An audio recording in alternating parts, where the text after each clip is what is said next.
Hi friends, welcome to our channel. ఈరోజు వచ్చేసి చాలామందికి గార్డెనింగ్ అంటే ఇష్టం ఉంటుంది కదండి. సో అలాంటి వాళ్ళ కోసం నేను ఇక్కడ కొన్ని టిప్స్ అయితే చెప్తాను. ఇలాంటి మళ్ళీ అంటే తెచ్చుకుంటారు కదండి, చిన్న చెట్టుకి ఎక్కువ పూలు పూసేది. బట్ తెచ్చుకున్న తర్వాత చాలామందికి పొయ్యకుండా ఇలా కొమ్మలు అయితే పెరిగిపోతూ ఉంటాయి కదా.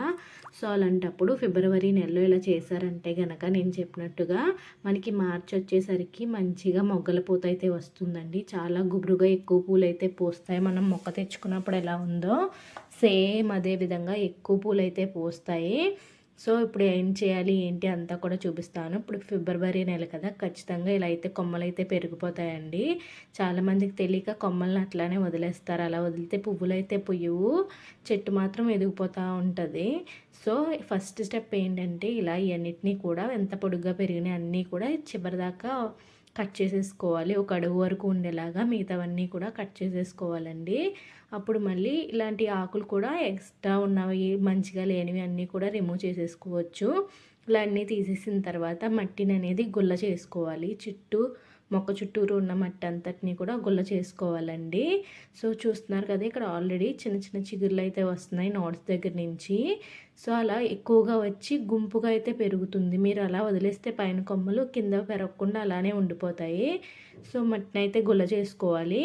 నెక్స్ట్ వచ్చేసి ఏంటంటే దీనికి కొత్త మట్టి వేసుకోవాలి. నాదైతే ఇక్కడ ఆల్రెడీ కొత్త మట్టి అండి పైన వేసింది. సో అందుకనేసి అయితే నేను జస్ట్ లూజ్ చేసుకుంటున్నాను. ఎప్పుడైనా సరే కొమ్మలు ట్రిమ్ చేసిన తర్వాత మళ్ళీ మట్టిని అయితే లూజ్ చేసుకోవాలి. సాయిల్ లూజ్గా ఉండడానికి అందులో ఉల్లిపాయ తొక్కలు ఇంకా ఇంటి నుంచి వచ్చే కిచెన్ నుంచి వచ్చే వేస్ట్ అంతా కూడా అందులో వేసుకుంటే మట్టి అయితే లూజ్గా ఉంటుంది. నేను ఇక్కడ కోడిగుడ్డు పెచ్చులు కూడా వేసానండి.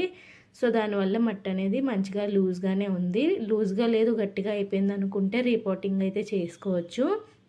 నెక్స్ట్ వచ్చేసి వాటర్ని డైరెక్ట్గా కాకుండా ఇలా స్ప్రే బాటిల్తో వేయడం వల్ల మనకి మొక్క పైన ఉండే డస్ట్ పోతుంది. అండ్ రూట్స్ కూడా హామ్ కాకుండా మంచిగా స్ప్రింకిల్ అయినట్టు పడతాయి వాటరు.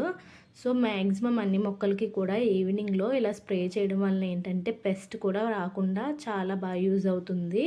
ఫస్ట్లో అయితే నాకు కూడా తెలిసేది కాదు. సో నేను అలా యూజ్ చేస్తుంటే చాలా బాగుంది అనిపించింది మొక్కల్లో.